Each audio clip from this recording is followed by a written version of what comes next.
She used to be a successful economic journalist before going to Harvard University. Now, she's General Secretary of Harvard Beijing Club and the Senior Vice President of Hill Norton, one of the world's leading PR companies. Today, we're going to have a cup of tea with Frances Sun, a successful woman as well as a working mother. Good morning, Frances. Good morning. Welcome to our program. Thank you for inviting me for the tea. I like it very much. Thank you for sharing your fascinating life story. Wow, I'm not sure it's fascinating, but it's not boring, I hope so. It's good to see you again. I always remember your warm and charming smile, which makes me feel welcome. I know you are very busy and under great pressure at work. How do you remain positive and full of energy every day? What is the secret of your success?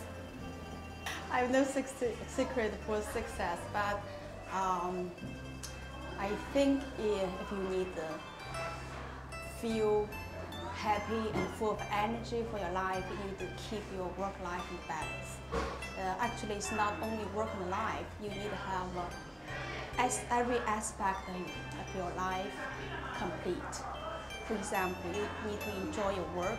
You need to find the area to give back to society and to serve the community.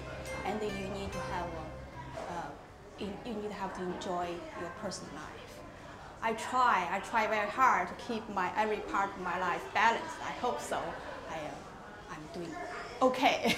Now first, let's talk about your role as the General Secretary of Harvard Beijing Club. What is Harvard Beijing Club and why was it founded? Thank you for giving me some time to talk about Beijing Harvard Club. Harvard Beijing Club first established in 1930s. In 1995, the club was re-established by the young generation of graduates from Harvard. Actually, in 1936, to celebrate Harvard University's 300 years anniversary, Harvard Beijing Club purchased the stone from Yuan Mingyuan and made it a tablet with the base of a tortoise form,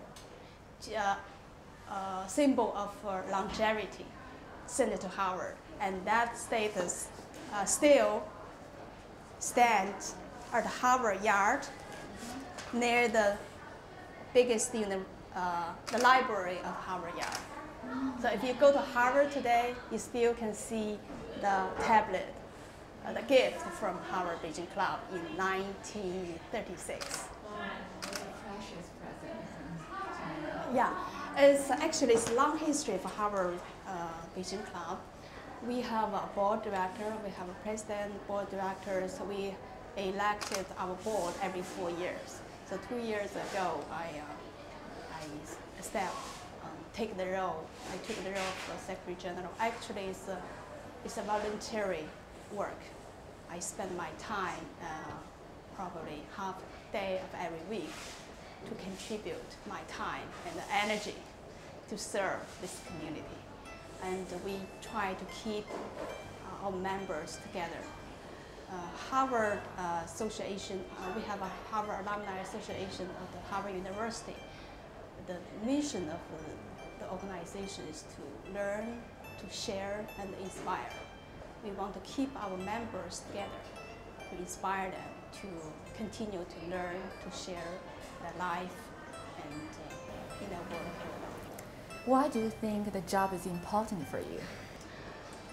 It makes me feel happy. When you contribute, when you give, you will feel better. You feel more happier. When you work, your professional work need you to work hard, need you to be smart, sometimes aggressive. It's different from your voluntary work, and it's different from your life. So as a woman, I think it's difficult to tell the difference, but you need to enjoy different part and make yourself happy. Since becoming the General Secretary, what are your achievements that make you very proud of yourself? I don't say achievement. It's actually just teamwork. We have directors. what we did, every board, we need to contribute, we need to do more to the club. And last year we set up a scholarship, Harvard Beijing Club scholarship. We sponsor the students who applied, admitted by Harvard University, give them 100,000 yuan to sponsor their study at Harvard. We hope they can spend more time on study, enjoy the life at Harvard, not to think more about or take more time to concern about their financial support. And would you like to share some personal stories of you and your fellow Harvard graduates? I think we estimate we have more than 1,000 Harvard alumni in China, but now registered members more than 600. I'm really proud of all of them. Everybody is so accomplished in their professional life. They are professors, like president of Professor Fu Jun at the Beijing University. Or end in the managing director of Boston Consulting Firm in Beijing, David Michael, and we have a lot of members in every area. They're leaders in their field and their professional work life. It's difficult to name some of them. I just feel everybody just so accomplished. And otherwise, they cannot go to Harvard. Yeah, we even have alumni.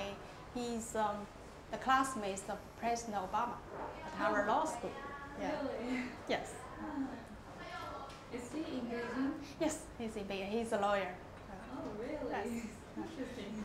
I'll introduce him someday. Yes, I introduced to your program. Okay, thank you very much. More tea? Have a cup of tea. Have some tea. My pleasure. I really like tea. When I was at Harvard, I brought a set of teapot at my dorm. I host my classmates and friends to drink tea at my dorm, and I feel so welcome. And they feel so welcome that I feel so welcome in the States.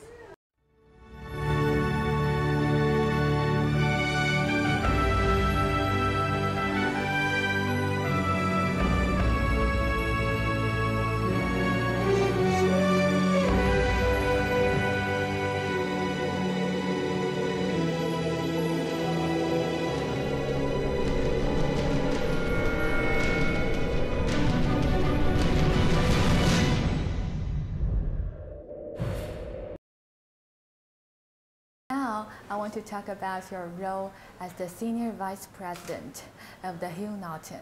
What does this job entail? I graduated from Harvard 2003.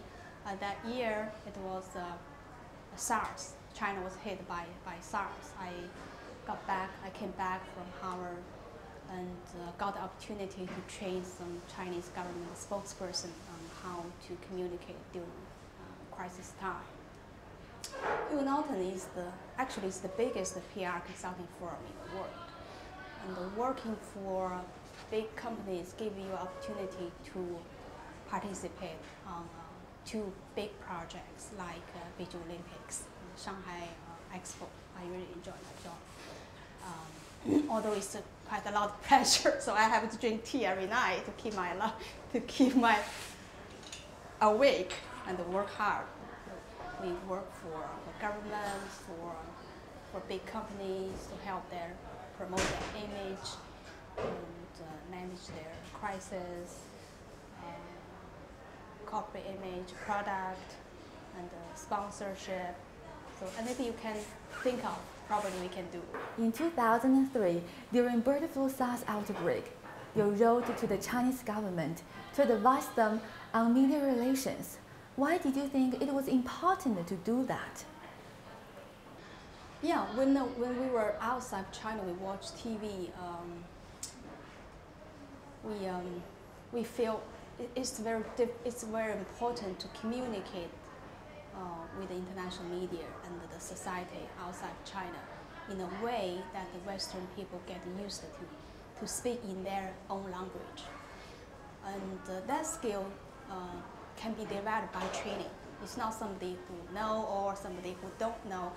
If you get some training skills, and you will get very well prepared to talk to media.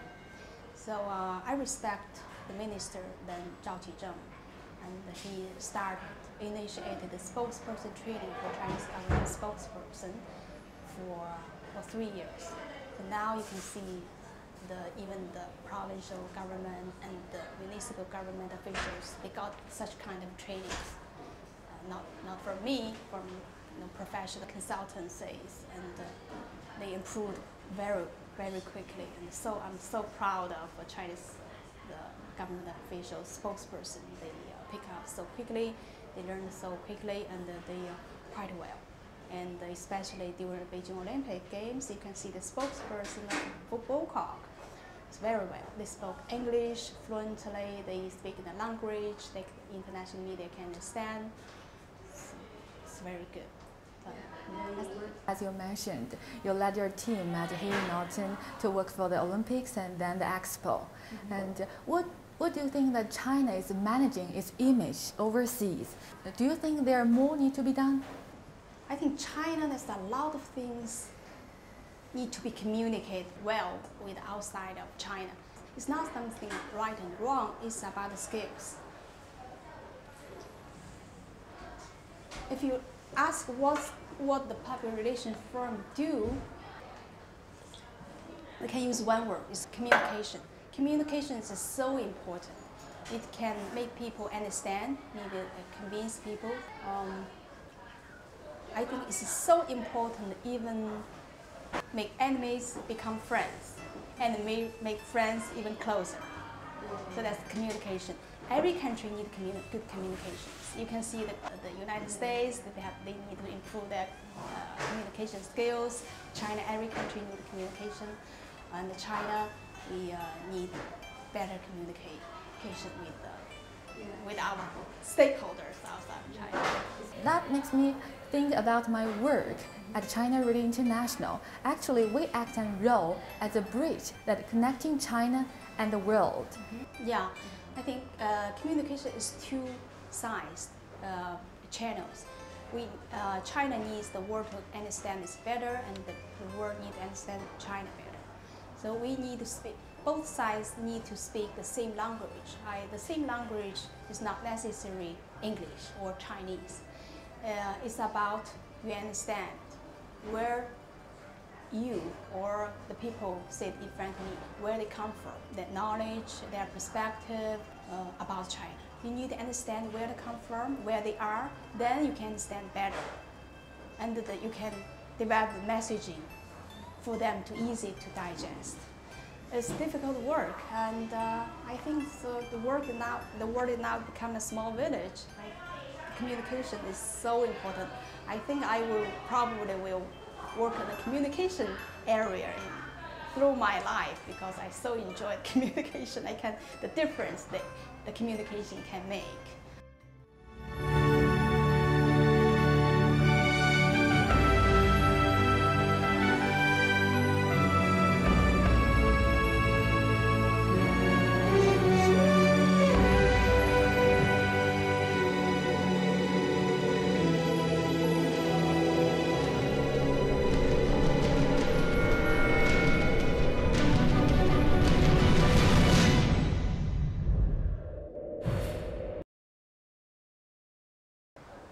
I really like to drink tea and share your learning from life. In every period of your life, you have different understanding of life. In your 20s, in your 30s, and in your 40s. I can remember. So now I'm looking forward to my 50s, right?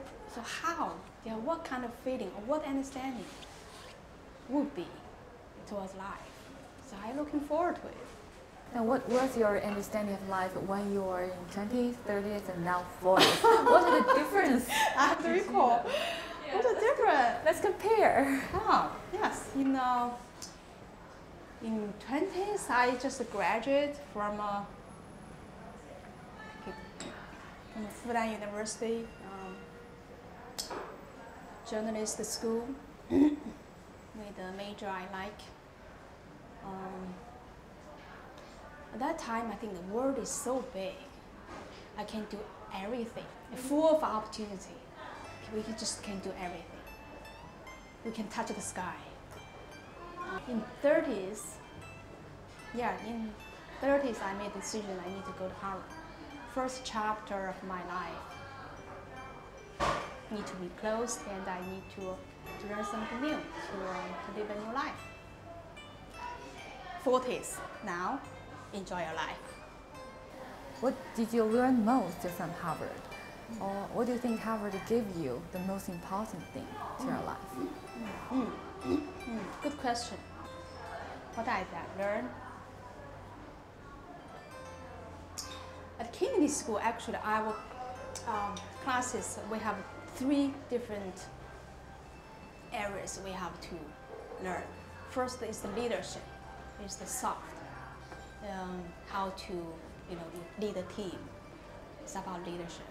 How to. We have a professor, Professor Hafiz. He had a very popular class and had a book, Leadership on the Line. Teach you how to handle the difficult situation when you are in the leadership position. That's the soft part. And another part is the curriculum is management. You need to have the skill to manage a business, to manage your life well. Third part of the class, the courses is about skills like accounting, quantitatives. You need to calculate. Leadership or the successful career life is not about talking. You need to have get things done. Specific skills. We have hundreds of classes, selected classes for people to choose from. We have a very good public speak presentation class, and the professor is David Gergen. He was the advisor of 4 presidents of America, advised them how to communicate. So, see, every country, every president needs a better communication skills, not only China. I took his class and he gave me an A grade, only 5 A's in his class, and the majority of our classmates are native speakers of English. You can see my English is not perfect. But I understand the speak and the presentation is not about your language, your tone. It's about the messaging and the passion. If you have the passion, you can influence the people who stand in front of you or sit in front of you. I'm not sure, can I have the impact or can you feel my passion? I learned a lot. If you ask me which class, I learned a lot. The art of communications, I really learned a lot. I read that despite your busy work schedule, you still cook for your family every week. Is that always the case? And how do you manage to find the time? It's my role as a mother. I have to cook for my child, for my kids, every weekend. I enjoy it. Family life is as important as your work. As it give you energy, give you support, and make you feel life is such enjoyable. You get the most from your personal life. To be a mother, working mother, is difficult, but I learn a lot. Actually, I feel I grow together with my son. My son teaches me a lot.